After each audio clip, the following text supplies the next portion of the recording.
Please అండి. సరే వెళ్ళండి. Thank you. Students, today our topic is benzene. This is about ecological classification of plants. మా బేబమ్మ గారు ఎంత మంచారో. నా కూతురికి కొత్త బట్టలు 1000 రూపాయలు ఇచ్చారు తెలుసా? మా వాళ్ళు ఉన్నారు, ఏది ఎవరు? అయ్య బాబా, ఎంఆర్ఓ గారు బండి వచ్చింది.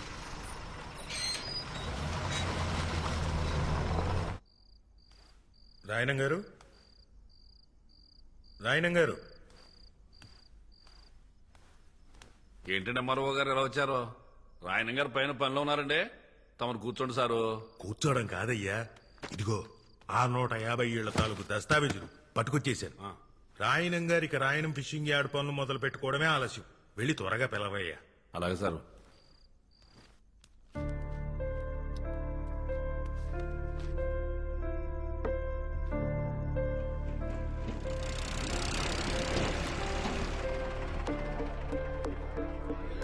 వచ్చి 40 నిమిషాలు అయింది, త్వరగా పిలువు. వచ్చేస్తారు సార్, ఓపి కట్టండి. ఎంతసేపు చూస్తారా లోడు మీరు?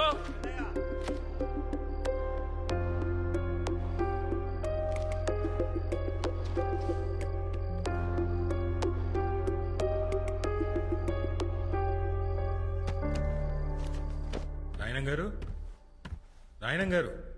బేబమ్మా, ఇక చదివింది సాలేమ్మా. ఇప్పటికే బాగా లేట్ అయిపోయింది కదా. ఈ పాలు తాగేసి పడుకో.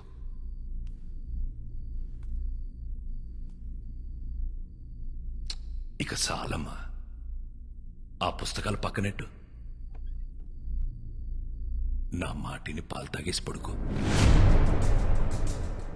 నా బుజ్జి కదూ.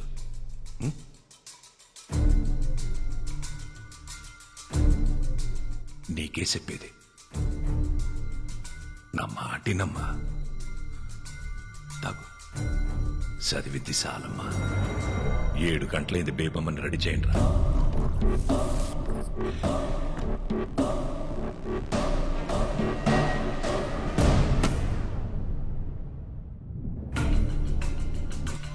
సో స్టూడెంట్స్, 1000 రూపాయలు ఇచ్చారు తెలుసా? మరో గారు మీరు పైకి వచ్చారండి. గదిలో బేబమ్మ లేదయ్యా, ఖాళీ కూర్చుతో మాట్లాడుతున్నాడు. ఎదురుగా బేబమ్మ పెట్టుకునే. ఇంట్లో వాళ్ళకి పిచ్చిగాని పట్టింది. అయ్యో, రండి సార్, నా మాట వినండి. ఎవరినైనా పిలవండి, ఆడు చెప్తాడు నిజమే. నా మాటిని రండి.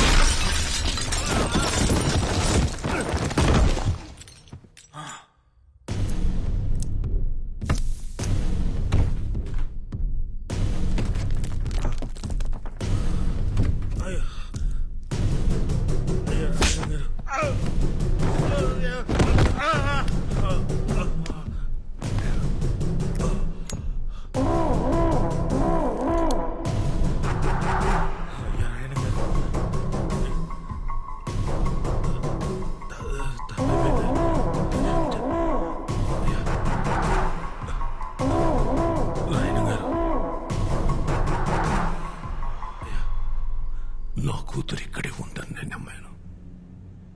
ఈ ఇంట్లో ఉన్న శన నమ్మారు. ఒక ఊరు మొత్తం నమ్ముతోంది. ఇప్పుడు నువ్వు బయటికెళ్ళి నా కూతురు లేదని చెప్తే ఆ నమ్మకం చచ్చిపోదు. ఒక ఊరు నమ్మకాన్ని చంపడమా, ఓ ఎంఆర్ఓని చంపడమా అంటే నేను ఎంఆర్ఓని చంపేద్దా. అయ్యా రాయనం గారు. ఏటే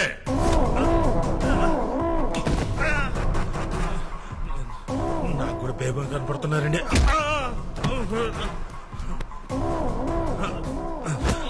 అయ్యా రాయనం గారు, నేను కూడా మీ వాడిని సార్. మీ క్యాస్టేనండి. బయట తోసేంటి. అవును సారు, ముందు ఒప్పుకోవచ్చు కదా.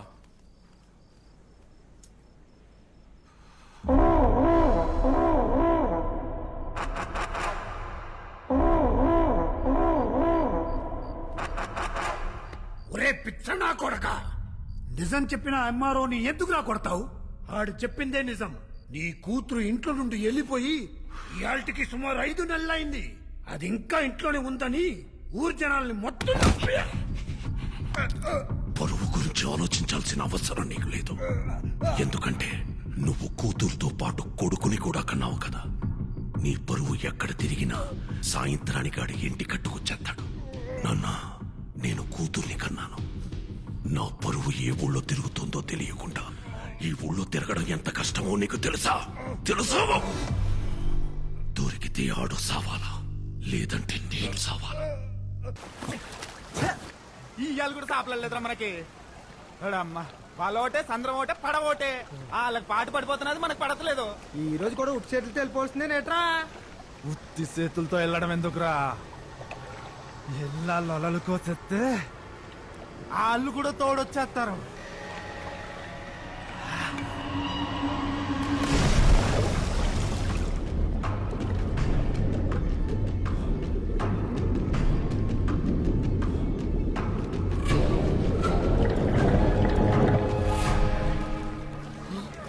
ఇదేంటి పొలం వెళ్ళి కూర్చుంది? ఆ మాయా పట్టం వాళ్ళు మన వాళ్ళని మళ్ళా కొట్టేశారు.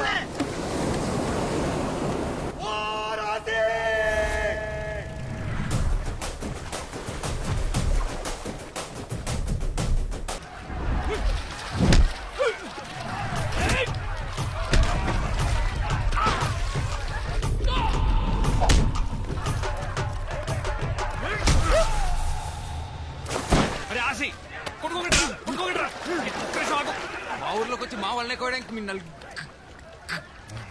మీ తిరిగి ఎంత ఏరినరా? నలుగురు ఉంటే ఇద్దరిద్దరు అంటావేట్రా? నలుగురులో గా ఉంది కదా, ఉంటే గావుంటే మా ఊడికి గాచరం నోరు తిరగదులే. అందుకే మీ నలుగురిని ఇద్దరిద్దరు ఇడి తీసి ఆర్నింగ్ ఇచ్చేస్తున్నాడు. కోసిన వాళ్ళకి పోయిన చేపలకి పొత్తు డబ్బులు కట్టండి. కట్టండి. కట్టాలి. మేము గోయడం మీరు ఏమైనా చూసారా?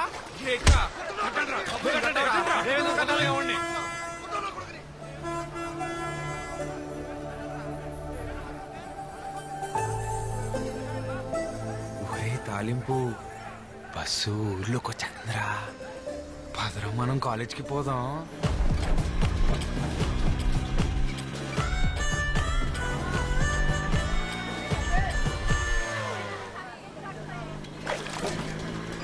స్నానం చేసి వెంటనే వచ్చేస్తాను, రెడీ అయిపోయి.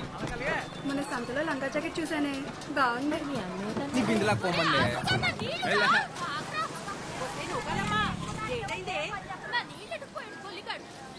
పోవే. అత్తమాను ఆడనకాల పడ్డమేనేటే, పని పడలేదా నీకు? నా సొక్క అయితే కనపట్లేదు. అల్మేసే దగ్గర మాయపట్నం వాళ్ళతో ఏదో గొడవెట్టుకొచ్చావంట. అబ్బా ఆపునా, నా పొద్దు పొద్దున మొదలెట్టేసావు. నా సొక్క కనపడి నేను ఎత్తుకుంటుంటే. ఈ సొక్కరా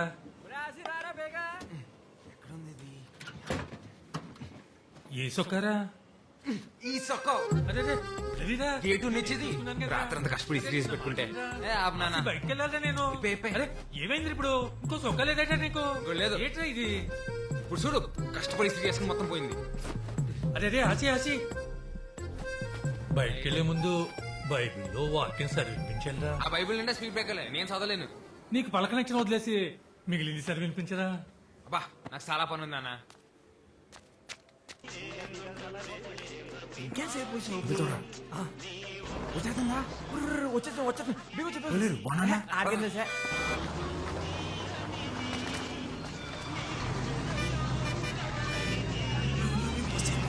వెళ్ళిపోతుంది. పంతిలో బాబు బీగ బీగ బీగ పద. పోనీ పోనీ. ఇటైపోయిందంటావా? ఏదిరా అటే ఉన్నట్టుంది. పోనీ పోనీ. డ్రైవర్ చూస్తాడు, జాగ్రత్త జాయి. పోనీ పోనీరా. అమ్మా సూపర్ ఉన్నావు తెలుసా? అయ్యా మీ తాతయ్య గారు ఒకరమ్మా రోజు నన్ను తిడుతూనే ఉంటారు, అరుగుతూనే ఉంటారు. ఊపడకు కనకం, త్వరగా ముసల్దాన్ అయిపోతావు మా తాతయ్య లాగా. తాత తాత తాత కోప్పడుకు తాత, ఇంకా ముసలాడు అయిపోతావు. అలాగే ఇలా కూర్చో. నాకు వయసు వచ్చి ముసలోన్నాయనమ్మా, కాపు వచ్చి కాదు. లేదు తాత, నువ్వు వయసు వచ్చిన దానికన్నా ఎక్కువ ముసలాడు అయిపోయావు. 7th క్లాస్ లో మా టీచర్ చెప్పింది, కోప్పడితే ఏవో హార్మోన్స్ మారిపోయి చర్మం ముడతలు పడిపోతుందంట. అంత కోపడతావు కాబట్టే నా చిన్నప్పటి నుంచి నువ్వు ముసలాలాగే ఉన్నావు.